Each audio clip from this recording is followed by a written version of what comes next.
The Zone Coverage Podcast Network.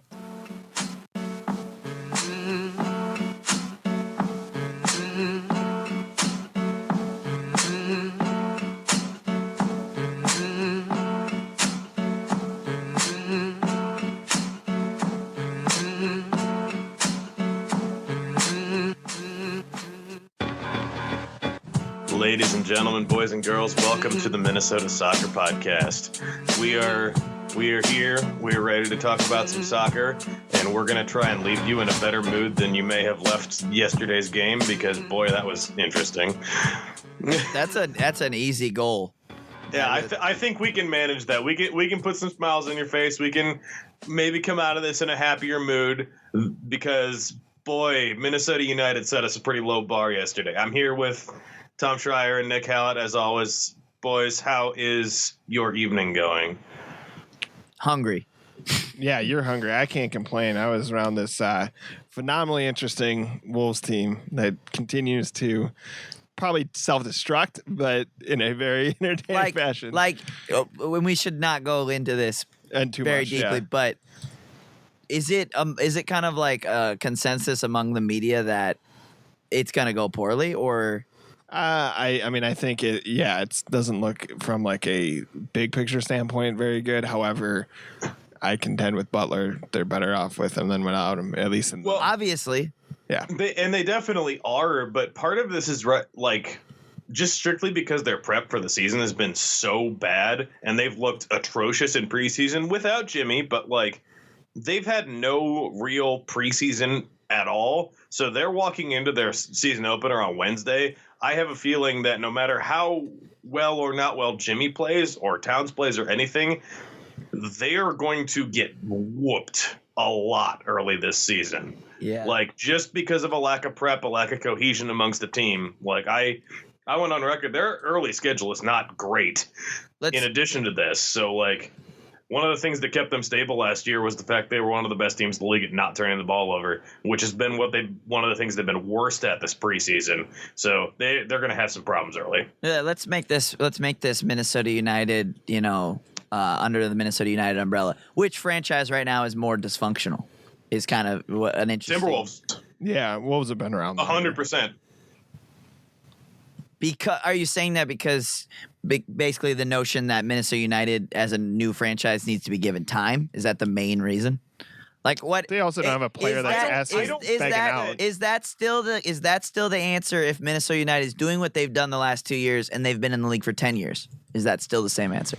They haven't been in the MLS for 10 years. I know, but no. In a hypothetical, in a hypothetical where Minnesota United has been in the MLS for 10 years and they've done what they're doing now, would you still answer Timberwolves most dysfunctional right now? I'll let him take the first stab at that. I think that there's a good chance the Timberwolves look worse than Minnesota United did at the start of their season, which both weren't good, as we recall. Yeah. If we're comparing if we talk just on-field products, since we haven't seen the Timberwolves play a real meaningful on-court game, right? I think there's a good chance that the Timberwolves have lower points this season than United's admittedly really low points, which two of the worst points have come in these last two games, right? Their biggest road defeat of many great road defeats, and then a total calamitous loss at home to the worst team in the league, featuring a brawl between the two teams. I think there is a chance that things look worse on the court for the Timberwolves this year than it's looked on the field for Minnesota United, which, I mean that statement. Yeah, I hear you on that. And I guess if there's anyone out there who listens to the podcast to catch up or hasn't, checked in, essentially what you missed this weekend, if you did miss the game, was United at home, where obviously they've been much more comfortable and able to get wins this season, falls short to the Colorado Rapids, who, coming into this game, as David pointed out, were pretty much the most out-of-form team in MLS. So a disastrous... Last 7 games, scored 1, allowed 20 22. Yeah, a 9-game winless streak entering this one for the Rapids. So suffice to say, a disastrous loss for Minnesota United, which we'll get into in more detail shortly. But back to kind of the Timberwolves comparison, I think that's it. I think, given my hypothetical, I think that's kind of a bold. I think that's overly bold, arguably, to say that the Timberwolves are worse, because if Butler stays, which seems to be the way it's going right now, oddly enough, they're going to make the playoffs. And Minnesota United is nowhere close to that in a league that has much more parity than the NBA does. I like that argument, other than the one big knock is that United does not have a player begging out of the situation. Like literally going on ESPN and being like, you need to trade me.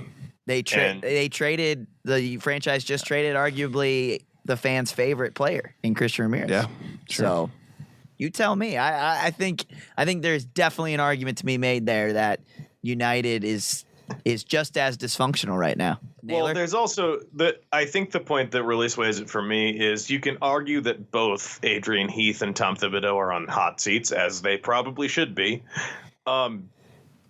Adrian Heath and Dr. Bill McGuire are not like seemingly at odds with each other's positions publicly, so in that Bill McGuire isn't going out trying to negotiate his own trades over his own coach and front office's head, and just the publicity of the disconnect between the front office and the ownership of the Timberwolves. Like we can get on the Heath out bandwagon and the Lagos out bandwagon as much as we want, but it hasn't been like publicly embarrassing in the relationship within the franchise in the manner that the Timberwolves has been for the last 3 weeks. Absolutely, and fair enough. But I mean, if you're a fan, this potentially the Wolves nonsense is just noise.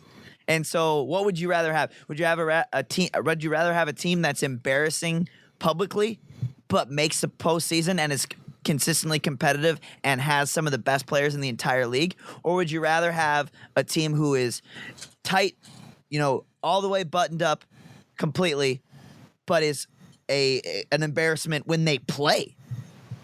Like, and can't even muster to be competitive the hard thing half about the time. The hard thing about what would a fan rather have? What would a fan rather have? I think we know the answer. Yeah, with that premise. As a fan of both teams, it's hilarious because I'd rather watch United than the Wolves. Really? Absolutely. I have no desire to watch this basketball team right now. Explain yourself. Nick is skeptical. They're not going to, United are at least interesting in their calamity. The Timberwolves are just going to be mediocre, and uninspiring. They were the 4th seed last season until Butler's knee tore. Third seed, yeah. Times 3rd seed. And the Spurs just lost their 2 guards. So you could argue that is an attainable position once again. So I don't know that that's mediocre I think they're going to look a lot worse this year than they did last year. And they could, but I'm pointing out that you're speculating. I am. Yep. I think the bigger issue here is they're trying to sell out the stadium for the final game at TCF Bank, right? Which is in 2 weeks. And this is the final impression you have as you're trying to set a record, as you're trying to go into the offseason, being like, you go to Allianz Field, you have at least Quintero and a core there that you have to build upon, which is reason for optimism. But people tend to remember the last thing that happened, and the last thing that happened, as you guys said, was losing a game to one of the worst teams in MLS. So your answer Canis, is... my answer is I still think there's more hope for United because you really just don't know what is going on with the Wolves, and it's really hard to gauge. I think you can see the trajectory with United a little clearer. They look like any other developing team. The Wild after 2 seasons, for example. Something like that. Yeah. And really, it doesn't bother me that much if the Wolves are bad this year. They broke the stupid playoff drought. So, it's hilarious. There have been points in this saga where it's almost gone back to this is the Timberwolves team I've been cheering for the last 10 years because it is a calamity. Right.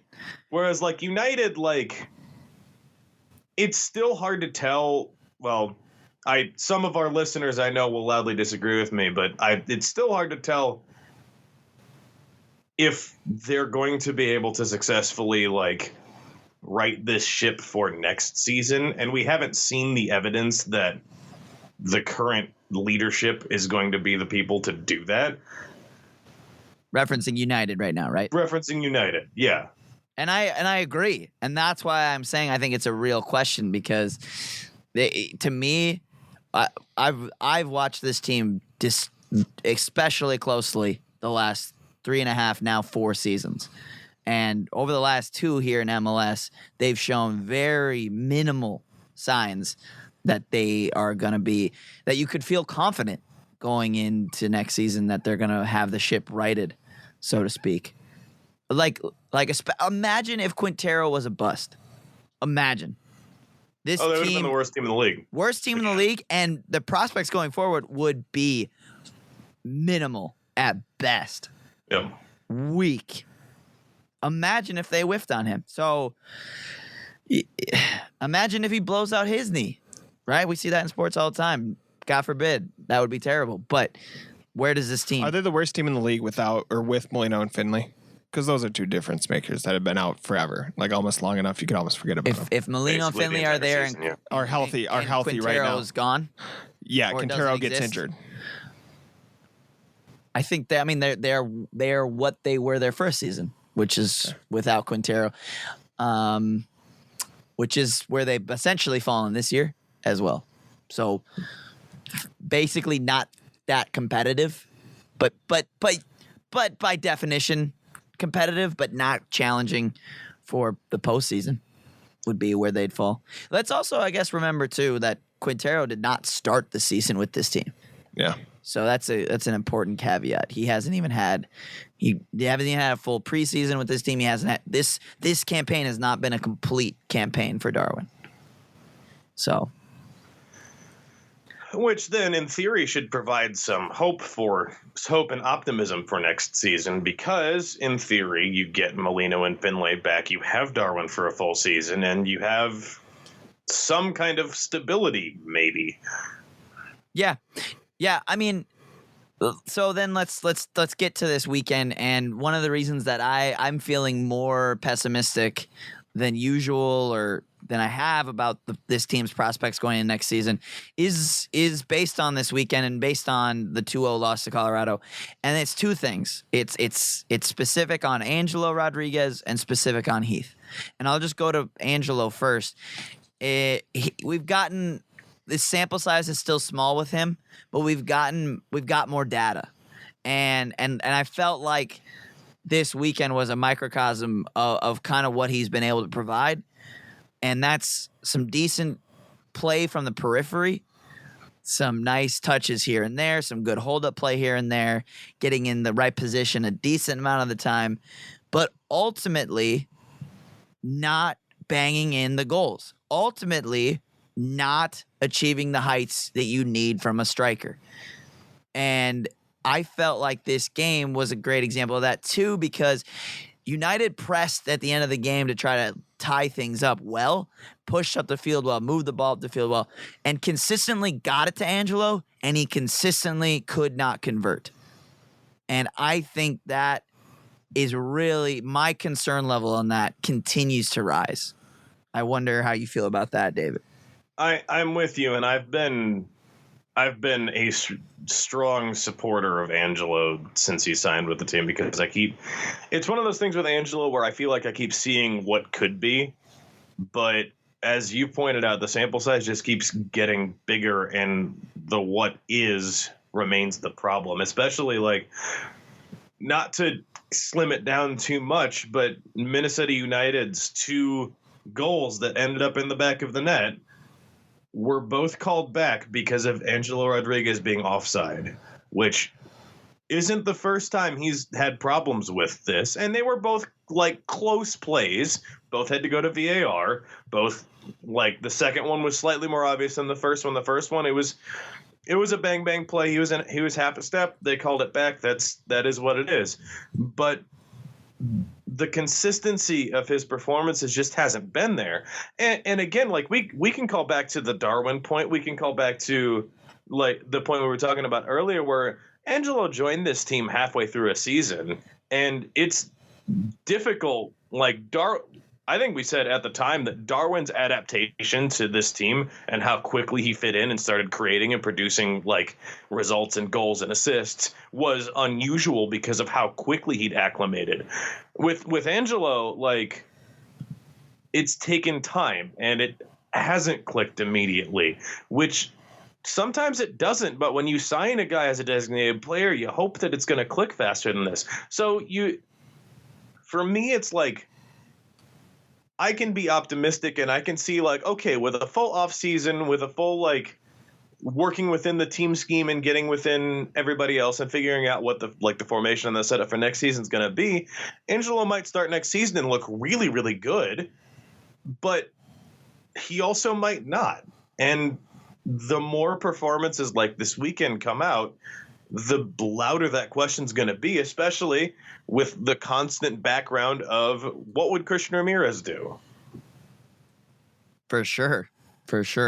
And again, he's a DP. Ramirez wasn't even a DP, and when you sign a DP, you expect that immediate gratification. Wayne Rooney as another example, and actually Wayne Rooney is a good corollary because he's another example of where you can compare Angelo and be a little concerned because guys like Darwin, guys like Rooney, etc., come into this league with amazing records. You just know that they're a little older, but they have the proven track record of converting chances and scoring many goals or doing what have you.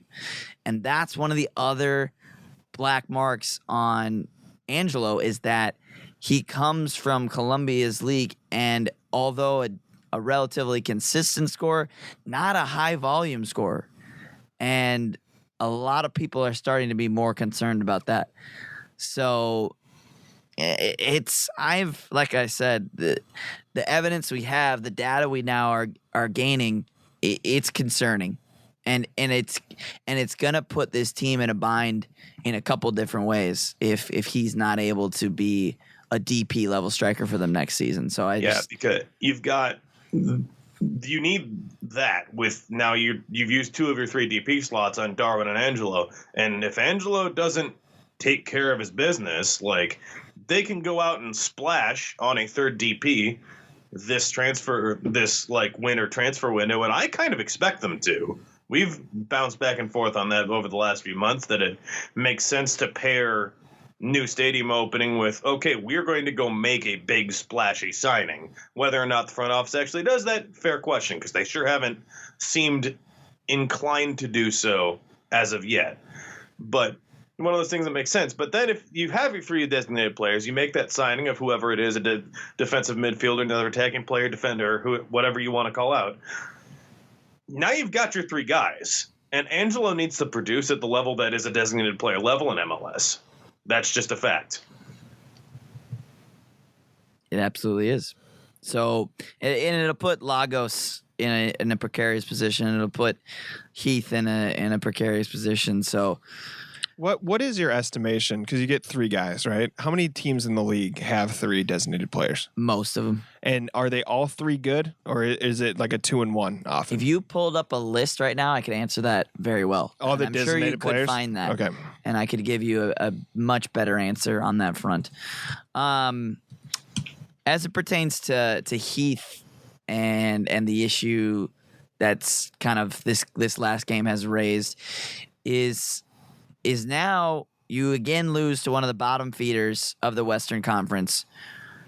But what's more concerning is I checked back and looked at the schedule, and not only has Heath lost to the bottom 3 teams in the Western Conference this season, Houston Dynamo, Colorado Rapids, and San Jose.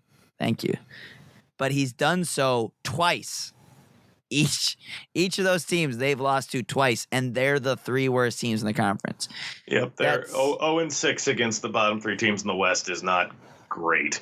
It's not quite 0-6 because they did beat like the Dynamo once. They beat Houston once, but like 0-4 against San Jose and Colorado, who are almost inarguably the two worst teams in the league, is ridiculous. If they win those 4 games, which we think all the way back, like the San Jose road game was the season opener, I want to say. So who knows what that looks like months ahead of the time. But for a long time, that was San Jose's only win.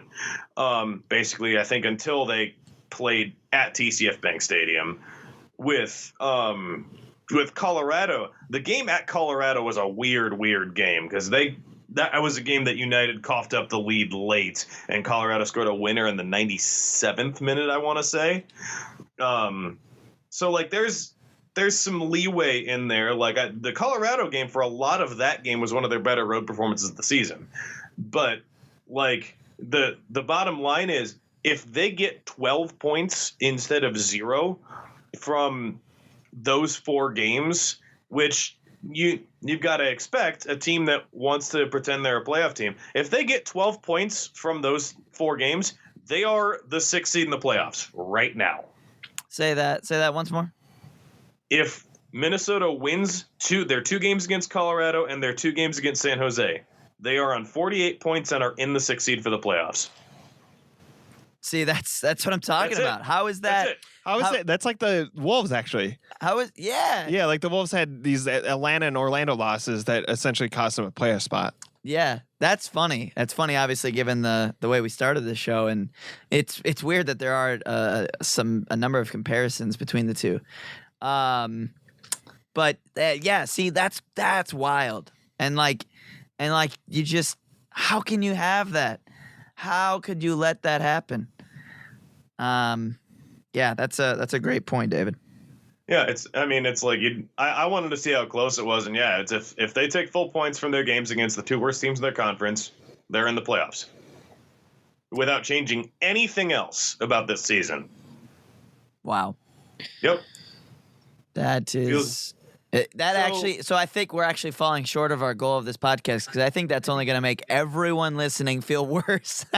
Here, let's make it feel even worse. What did you see in the fisticuffs, Nick Hallett? We'll get to that. What do you want to hit first? That's a nice teaser. I came up with the list of the designated Tom players. found the list of designated players. Oh yeah, I was looking at it as well. The tricky thing is, I was hoping you find one where it's listed where it's per team. By team. And so, but I would think MLS would sort this. Well, take for example Atlanta, who's Miguel Almiron, Ezequiel Barco, and Josef Martinez. Yeah. Well, I mean, we all Yeah, so check, and check. I mean, Barco hasn't lit the world on fire, but obviously the team's doing well, and he does appear to be very, very talented. So for them, it's check. But I think that's the thing, right? We've known the comparison between Atlanta and Minnesota is very bad, because on every front, Atlanta's just winning over them. And so, that's a good example. I mean, but to Tom's question, overall, does the league hit on all 3 DPs? Well, here, how about this one? LA Galaxy have the Dos Santos brothers and Romain Alessandrini. That's a good one. Alessandrini's a hit. The Santos Jonathan is I think you'd have to define as a hit. But Gio has definitely been a whiff as of right now. Or like looking, I think it's interesting to look around the teams that are at Minnesota's level point wise, right? Like take your Orlando with Josue Coleman, Dom Dwyer, and Sasha Kljestan. Kljestan and Dwyer are definitely both hits. I don't know much about Coleman. Neither do I. So might be a miss. But the list I'm looking at says he's a young designated player. Yeah, the young designated player, which obviously Minnesota doesn't have one. Is that's an interesting list of players on its own, because like Barco's on that list, Andre Horta for LAFC is on that list, Diego Rossi is on that list for LAFC. So that, I think that's a new thing within the last couple of years, where that's a separate designation, and I'm not sure how that works. Yeah, I remember reading it because one of LAFC's designated players is that, but I can't. Andre Horta. Yeah, I can't. No, LAFC. Yeah. Yes. LAFC. What name did you say? Andre Horta. I don't think so. He is on. I'm on the MLS website, dude. But the funny thing is that Nick is literally on that same I'm page. also on that website. Yeah, because it's Vela, Diego, Rossi, and then maybe it's that he's the third one. Yeah, I don't know. Yep. I don't see him on my list, but His last name starts with H. Are you looking at? Is yours alphabetical? Mm-hmm. By last name. Yeah, same here. Yep, there he is. Yeah, so they have two. So that's the thing. LAFC has two, Diego Rossi and him. So it's interesting. Tom, why don't you check on what the young designated player means? We know what designated player means. You scroll down this list, and there are a lot of names that are really familiar names to MLS watchers, both in terms of you've got Orlando's a good example. You have Klesha and Dwyer, who are both long-term U.S. men's national team players, familiar names for people. And then you also have the big name guys like your Wayne Rooney, like your Carlos Vela, like your Bradley Wright Phillips. Or even Chris Wondolowski, who's been a designated player for about as long as designated players have existed. There are whiffs. Would you say Bastian Schweinsteiger's been a whiff? Where's Chicago in the standings? Second to last in the East. Whiff. If they were in playoff contention, I think he's the kind of player in his position that if they're in postseason contention, it's fine. But no, he has been a whiff. He's definitely been more in the Gerrard Lampard mold of not really able to spurn his team on. Yeah, and you have the contrast between him and Rooney, right? Because Rooney's come in and just lit the world on fire and put DC now in the playoff picture. Yeah, no, he's the shining example of what you want in a DP. And the only thing he's not, is what Joseph Martinez is, and just that good, but young still. Yeah, Rooney is the old MLS designated player example. Yes, absolutely. I'd say David Villa for another example. Yes, who is great legendary player playing the end of his career in MLS. Whereas Josef Martinez and Almiron both are young, very, very, very, very good players. And you have Almiron. I remember if it was this week or last week that I saw he was linked with a move to Arsenal. That's probably going to happen depending on his injury status. I don't know about all that, but yes, he's been linked with European clubs prior to even joining MLS. So that is real. I find it hard to picture him ending up at Arsenal. Do you want to? This is the best definition I could find. The budget charged for a midseason signing of a young designated player, 23 years old and younger, is $150,000, and this amount cannot be lowered with allocation funds. It must just be the age they signed, when they signed, and how much they signed for. I think that's what that's. I think then see if you can do a little bit more research, because from that I would take away that a young designated player is the point of a designated player is that the money doesn't hit your cap hit, and so what's the benefit of getting a young designated player if it still takes away one of your designated player slots? I don't know how that would benefit a franchise then. But looking back at this list again, one of my takeaways would be that the best players in the MLS, there's some whiffs here, but generally the best players in the MLS are on this list. Yes. So if you're on this list and you're not among the best players in the MLS, that's an issue. That's incongruent. And right now, Darwin fits that exact example. One of the best players in the league. He's on this list. Angelo, as we debated earlier, very much in question, as if he should be, as quote unquote, one of the best players in the league, if he should be on said list. So it's how much benefit of the doubt do you want to give him, because he did join in the middle of the season and he is betting into a new team, and how long does the benefit of the doubt last? Does it last through this offseason or not? Right. And I'm just saying, And my main point to everyone, to the listeners, is I've watched a lot of soccer, as we all well know, hence why I'm on this podcast. And I'm just saying right now, to my eye test, I'm a bit concerned. And I am erring more on the side of concern than I have in weeks past. My faith is not remaining as strong in Angelo as it once was. I'll put it that way. Yeah. We talk about this game? Yeah, we can talk about the game. Yeah. We've been avoiding it. Yeah. So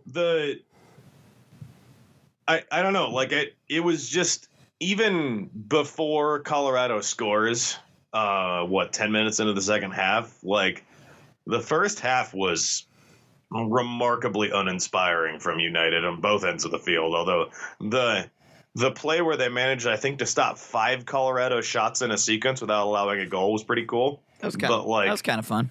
The fact that you're allowing Colorado to take 5 shots on your goal and save stuff on your line when Colorado's scored 1 goal in their last 7 games, that seems bad to me. I don't know. Did you see the GIF of that moment that highlighted your boys' defensive work rate? I thought that was an interesting highlight moment. I wonder how many players in the MLS you could make a similar highlight moment about in a given week of play. Sure. Just saying. Sure. But I don't know. It was kind of funny. Because he was, and it was funny because he was like so legitimately just standing, standing there for a while. But yeah, I digress. That reminds me of Minnesota Timberwolves defense last year. What? They just stood there a lot. Yeah. Yep. It wasn't good. Anyway. I think Adrian Heath was coaching the defense for them last year. What if you just switched Adrian Heath and Tom Thibodeau for like 2 weeks? That would be sick. Would anyone notice? People would get confused when the Timberwolves basketball coach had an English accent, but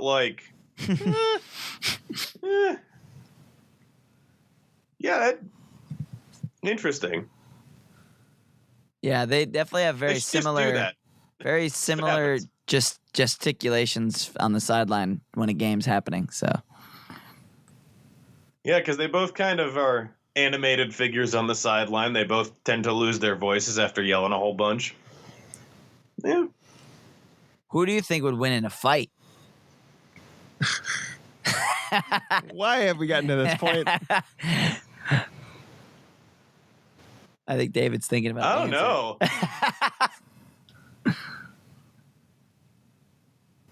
I think the winner of that fight would be the Minnesotan sports viewing public. Yeah, the audience. The audience is the winner of that fight. Because whoever loses, there will be some happy people out there. Speaking of fights, did you have something to say about the scuffle that happened at the end of the game? Well, okay. Did you see that coming? Did you think that it was going to turn as bad as it did?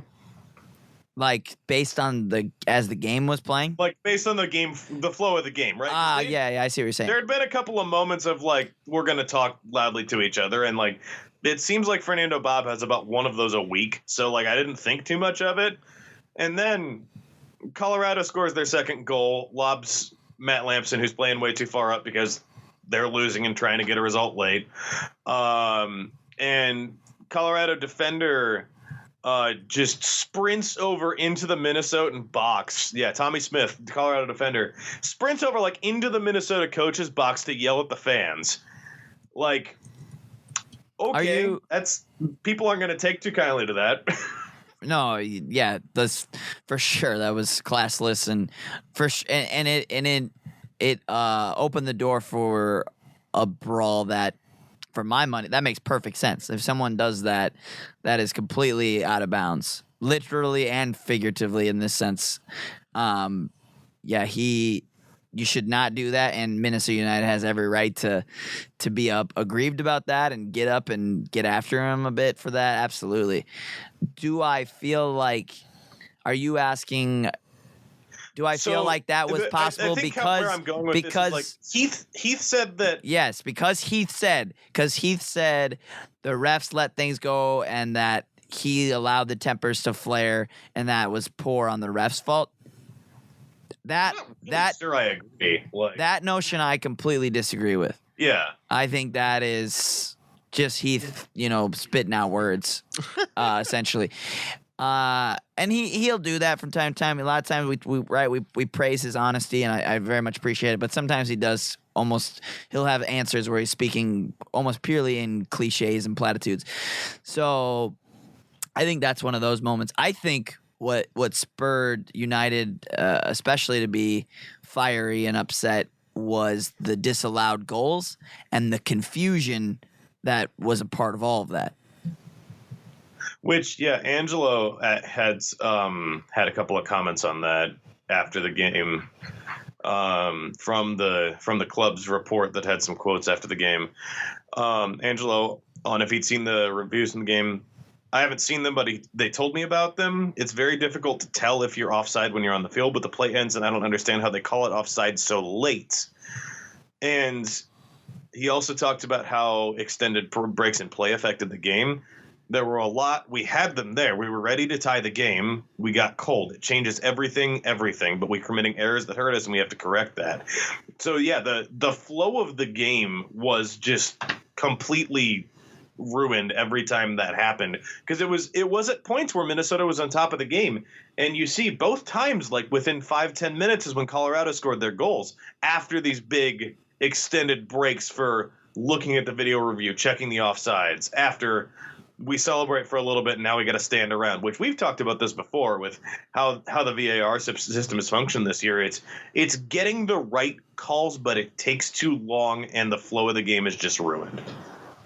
Yeah, and what's weird too is I've seen other leagues use VAR and I haven't seen it used this poorly.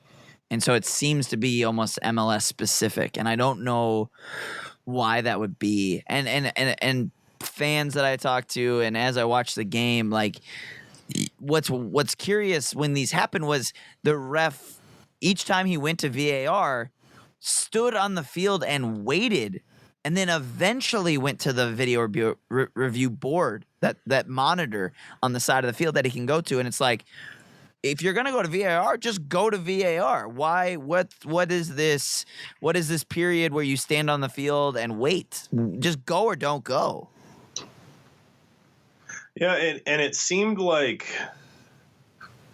there was some conversation in the VAR box from what a couple of members of the media have said about how things were executed. Kyle Eliasson, who writes for Pro Soccer USA, tweeted today that about the Harrison Heath dismissal, which we haven't touched on yet, but Harrison Heath got sent off from the bench. Harrison Heath was sent off for pushing a Rapids player in the neck, contact above the shoulders. I have this from a very loud VAR official in the booth next to the press box, which the referee, the VAR booth is like next to the left end of the press box. I know exactly where it is. And so if they're being loud enough that you can hear them through the walls in there, that doesn't seem like things are working too right. That is kind of peculiar. And I saw multiple different members of the media tweet that yesterday. So that's interesting in its own regard. That they heard what specifically? That they heard shouting from in there. Which Nick and I both sat in the box for that. That's not a thing that is normal. I've never heard a peep of any of those Which is boxes. why it seems worthy of comment. And the other thing you have to say is whether or not you agree with Heath's point, it was mentioned a lot on the broadcast of this game that it was this referee's first game as the head referee in an MLS game. So I didn't think things were handled that badly, but at the same time, you got to also make the asterisk that maybe a referee with more game experience, just takes care of this business, cuts down on the time involved in it. Because, you look at a hard number. Have you ever seen a game go to what was it, 16 minutes of stoppage time before? Yeah, no, I haven't. That was crazy. It was the game finished in the 106th minute, I think. Yeah, and it was not in extra time, aka overtime. More than an extra time it was period worth of. I've never seen a game in time. Yeah, I've never seen a game in added time do that. That was crazy. So just by virtue of like the procedure to it, like that United's played some long games this year because the Colorado away game went to I think 7 minutes of extra time, and they had one home game I think go to 9 or 10 minutes. But this is outrageous. I've never seen this in a game I've watched.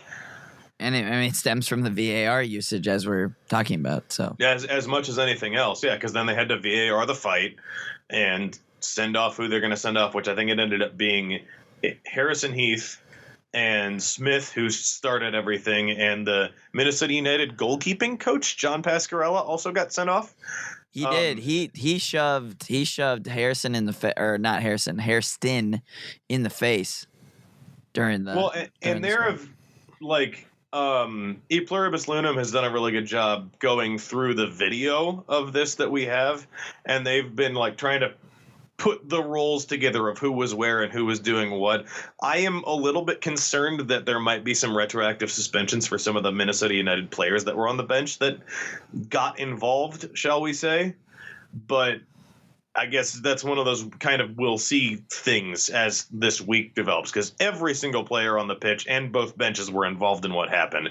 So it kind of depends on what MLS decides to punish, if they decide to punish anything. Yeah, But also, who cares? Like, two of the worst teams in the league have no meaningful games left. So, well, but at the same time, they also don't want this to be a regular thing that happens in their league. So they might come down more on the hard side than usual. Like, you can see it both ways. Then they should come down hard on Tommy Smith, because there's no need to go directly in front he went into the area that is the Minnesota United bench to do what he did. Like, he's clearly the problem.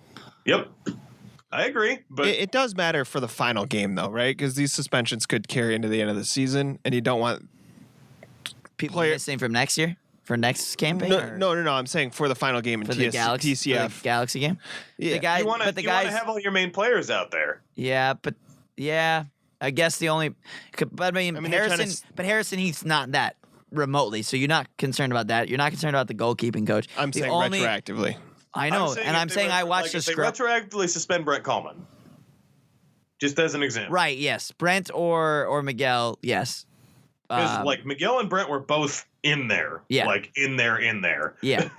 So for those two, yeah, for sure. But so I'm a little bit concerned about that. I very well could be nothing happens, but I don't know how MLS treats this. Yeah, it'll be kind of fun to see. Yeah. So, like, other than that, like, I thought, like, the moves that led to the 2 goals that were disallowed, I thought, like, Darwin's goal, which was the one in the 50th, 51st minute, I want to say, that was disallowed, was a nice little sequence of passing and a good finish by him near post. The goal on the deflected shot that Ibsen scored, I think, was a scramble and a nothing. But, like, there were moments of good play, just like, compared to even, 2 weeks ago when their last home game, when they were just totally dominant for the entire first half. Like, this isn't the same team. Say that again? The way that they played, it did not look like the same team that's been playing at TCF Bank Stadium this season. No, it certainly didn't. The way that they presented themselves. No, it certainly did. It didn't until late on, in like the 75th minute and on. They just couldn't. They lacked luster for sure. It was odd, and it was one. I mean, one of the questions raised post game was, is this an example of guys, taking the games off at this point? And Heath's answer was kind of almost resigned to the fact. He's like, they better not be. But that was his quote, was it better not be. As I've said, these games definitely will affect how we look towards next season. But to say it, that for that to be your answer implies to me that it's very much a distinct possibility that guys are, and he might see it, that guys are taking games off. His quote on that was, he was asked about post-playoff elimination issues and said, maybe we'll see. But obviously, to go back to your original point before, people have a lot to play for between now and the end of the season. I actually think the game next week will be good for us. The fact that it's LA Galaxy coming in, who will more than likely have to win the game, full house here, so it might come around at a good time for us. So, like, he didn't really answer if this game was, but at the same time, the implication's clear. Like he said it before, if people aren't going to perform, they're not going to be here next year. And on Saturday's evidence, there are a lot of guys who've got something to prove next week. I mean, again, though, he says that, but like, you're okay. Miguel's taking games off. You're not going to keep Miguel Ibarra based on this season? You absolutely are. If Brent Coleman is taking games off, which he's one of the few I can absolutely guarantee is not. But if he was, what do you get? You're not going to keep Brent next. Yes, you are. He's unbelievably affordable and arguably an MLS starter. So that's a false promise, or just a falsehood. Of kind of the image that he's trying to paint in that situation, because this is not. Which is not a comment. We've heard coaches say similar things like this, where you're not really going to back them up, but they're trying to set a tone or something like that. Yeah, that's what I'm saying. It's kind of it's a fallacy. In regards to Miguel Ibarra, your boyfriend? Nah, not necessary. It's not that serious. It's complicated. I got you. Jeff Ruder of The Athletic reported on October 10th that sources across MLS are expecting there to be a large trade market for Minnesota United's Miguel Ibarra. I'm hearing that the Timbers and San Jose are both likely to be making offers. Both coaches are very familiar with Ibarra, Gio Savarese from NASL and Matias Almeida from Liga MX. And he goes on to say, it's not suggested that Minnesota will be looking to move Miguel Ibarra this winter. It's believed the team wants to sign him to a new deal, which would make sense based on his play this season. But with two starting wingers returning to fitness, the Loons would certainly entertain offers to shore up the rest of the team. So it's not United shopping him, but it's the potential that he's not on this team next season is there. Yeah. And that's a report from this week. Yeah. It's hard. Well, I got a few things on that, but why would you, if he's so good, if he's so U.S. men's national team ready, why would you ever trade him? I agree. My point is that he's not, and that Lagos and Heath don't feel that way either, hence why he's even potentially available. You right? You know what I mean? You would never even entertain moving someone if they were that good. So I think that speaks for itself. I also would say that I find it pretty darn unlikely, because it does make sense if you had the right guys come back in return. Yeah, why wouldn't you do it? But nah, I would say there's like a 10% chance. It does seem like a move that if the front office is at all trying to read the room, would not be well received by the fan base as a whole. Obviously, it depends on the return, but to trade away Ramirez and then in the offseason trade away Ibarra, and if for some reason Coleman's not worth the team, you've now just cut the link to the NASL team completely. And in both Ibarra and Coleman's case, you'd have to say it's not deserved. So it does not seem like a very good PR move, almost regardless of what you think of Ibarra and Coleman's skill game. Yeah, you could argue that they already I don't know how important that NASL link is to the fan base. I know some people value it, but I don't know that I don't think it's. The further you get away from those years, the less important it is. I agree, but remember the reaction to the Christian trade. And Christian was arguably a better player than those two, but I think the better point would be, imagine if they move those guys on, so they show minimal loyalty to players people have come to know and love on some levels, I guess.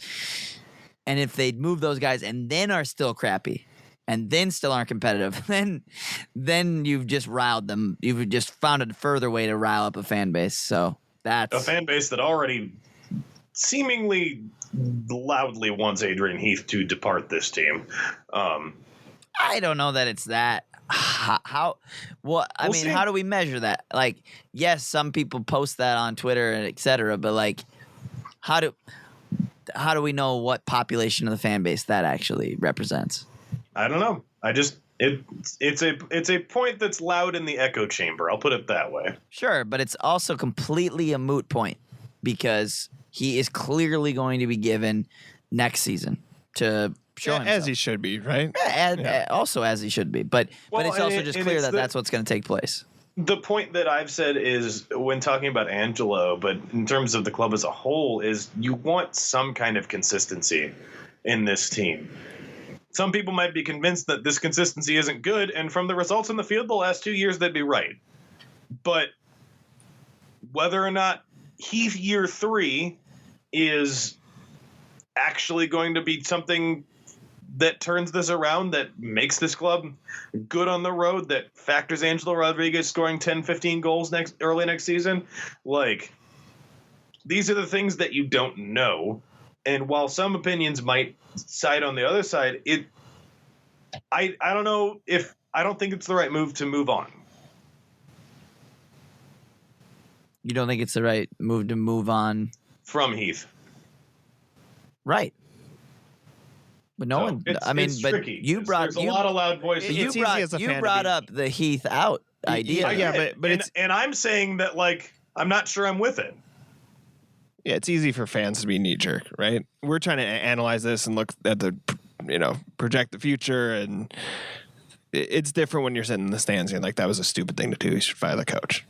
Or this team looks flat against a really bad Colorado team. Fire the coach, right? I know, and but that's my original point being that that's but who cares what the fans are saying? Because it's so evidently obvious that he's not on hot of a seat. Sure.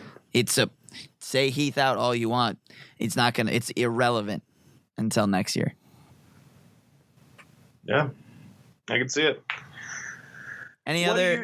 You got something?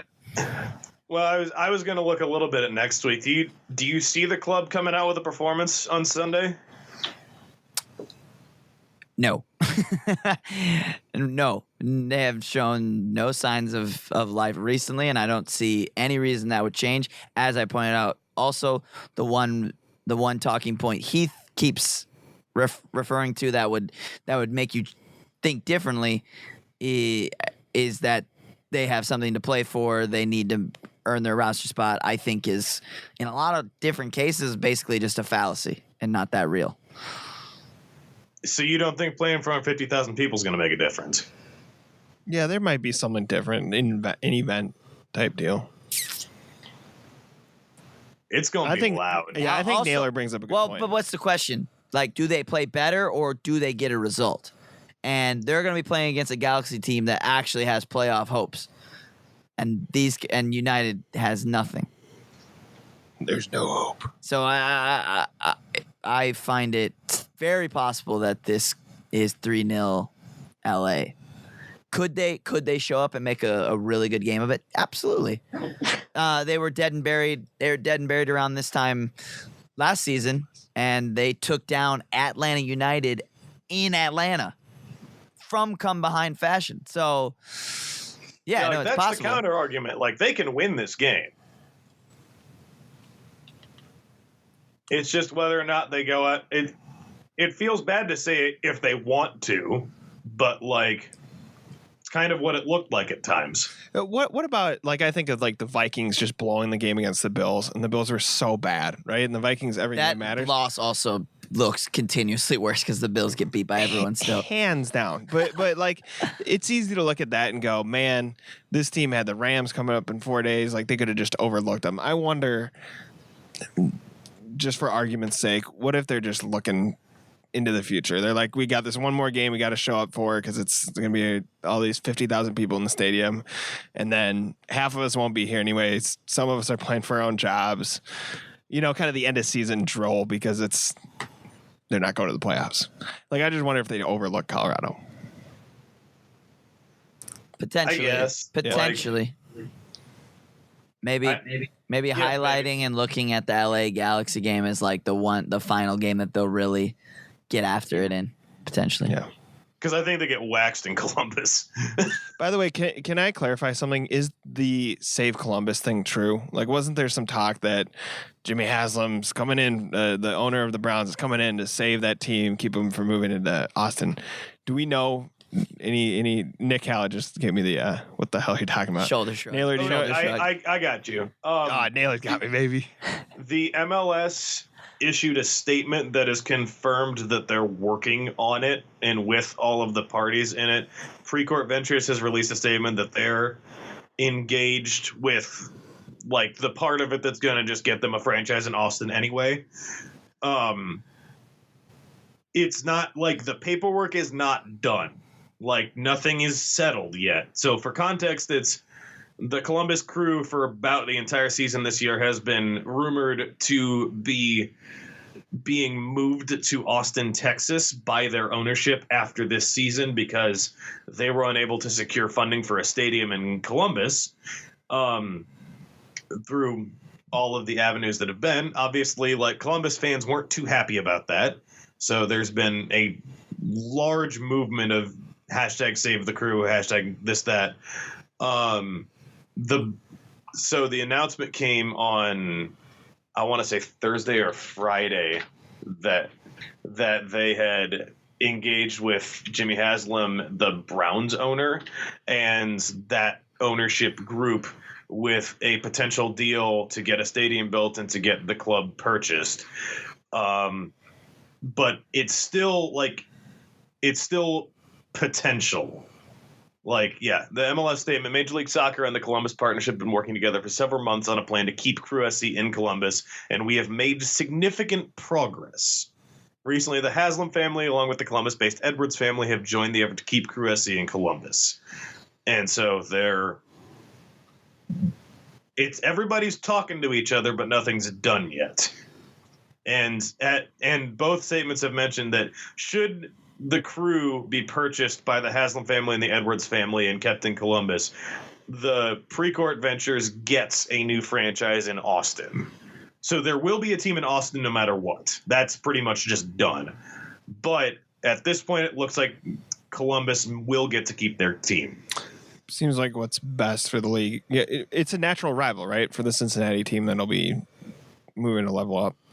Well, it's going to be a natural rival for that Austin team, too, after all this. Yeah. Because, boy, there's a lot of unhappiness involved in that. So that's a situation to keep an eye on as the rest of the league season develops, not least because Minnesota United's final game of the season is at Columbus. And as Columbus's season closer, in theory, could have been their last game in Columbus ever. So it's going to be something that plays into Minnesota United's close to the season. Like if they come out and announce that the Crew are playing in Columbus for sure next year at that game, that's a huge deal for the league. So it's a story to keep an eye on that did have some movement this week. It's an interesting thing to keep an eye on with. It's not a good look for the league to move established teams. And like, obviously, like Columbus has been a fixture in the league for a very long time, both as itself and as a home stadium for the U.S. men's national team, with tons of big results coming at that Columbus Stadium over the last few years. I know Nick can speak more to that than I can, but it's also not a good look when I think the league was trying to say they're not going to be part of the stadium scams or whatever, like owners being like, yeah, I got this 10-year-old stadium. I need a new one. And I'm going to move your team, and so, yeah, all that is, I think the best solution, just from tracking it a little bit, is to keep the team there and expand to Austin. And Austin essentially acts as the San Antonio of the MLS, right? Kind of the third market in Texas. Yep, for sure. Nick, you got anything else we need to hit before we're done for the night? Nope. No Premier League this weekend. It was international break, and I didn't take away. I mean, I think the number one story in international soccer, and I don't know that we have the time to really get into it, but would be the rape allegations against Cristiano Ronaldo. Yeah. And what comes of that. But That feels like a story that's going to keep developing, that we're going to have some time to talk about as more details come out about that. Agreed. It's something to be aware of, but it feels like a story that's going to take a long time to be told. Well, so, yeah. I will take the international. I did not track either the Costa Rican national team or the Finnish national team to see what Rasmus Schuler and Francisco Calvo got up to. I have no idea. Did not look, so I hope they did well, and we'll see both of those two boys back this weekend, I assume. My favorite story from international play in the last, this international break, is that the nation of Gibraltar recorded their first competitive victory in international soccer by beating Armenia in Armenia 1-0 this weekend. That's some headline stuff. Wait, Gibraltar. Everyone's about the Gibraltar results these days. They're ranked 200th in the world. They usually get beat by about 10. Them winning a game is actually kind of crazy. Bear in mind the fact that the Armenian national team actually has a Premier League player on it. Yeah, but apart from that, I mean, who are they? They're not really much. I love this. This is in high school hockey, you get this little school out of nowhere occasionally has one good player. And you're like, hey, it's in the state tournament. This is like that at the national level where it's like, well, how does Gibraltar win soccer games? I think that's kind of a fun aspect of world soccer. Well, yeah, it's because you have these teams like the Gibraltars and the Faroe Islands that every now and then they'll find a way to get a result. But I think Gibraltar's only been sanctioned with a national team through FIFA for 2 years now. This is not a thing that has existed for a while. So I don't know. I thought that was cool. It's cool for those guys. It's cool for the dudes on that team who are your plumbers and your carpenters, and the dude who goes to school in the States and just plays pickup with his friends to stay in shape and now goes and plays for his national team. I think that's a bold way to paint that. I don't know that's at all accurate. You can't say that the guys on the Gibraltar national team that's their backstory. We don't know that. I can go source that. You should, because I don't. That was malpractice potentially. All right. I'll go see what I can source up about the Gibraltar national team for you. Yeah. Gibraltar national team plays Minnesota United. Who wins? Minnesota United. I'd pay to see that. That would be interesting. That would be fun. Anything else, David? I'm good. That was my one thing that I wanted to hit because I thought it was cool. Yeah, fair enough.